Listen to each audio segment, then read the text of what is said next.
వేణునాదాన్ని ఆ ప్రభు ఎంతసేపైనా ఎంత క్లిష్టమైనా వాయిస్తూనే ఉంటాడు.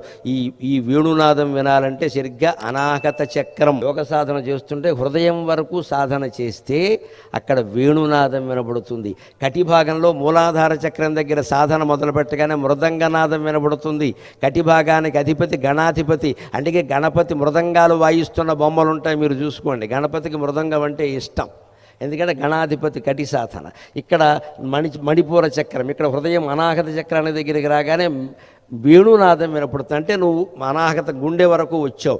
అలాగే బ్రహ్మరంధ్రం వరకు వెడితే నెమలి క్రయంకారం వినపడుతుంది. అందుకే సుబ్రహ్మణ్య స్వామికి వాహనం నెమలి, శ్రీకృష్ణుడి పింఛం నెమలి, సరస్వతీదేవి దగ్గర నెమలి ఉంటుంది. ఎన్ని విద్యలు నేర్చుకున్నా బ్రహ్మ విద్య నేర్చుకోకపోతే, యోగ సాధన చేయకపోతే జీవితం దండగ.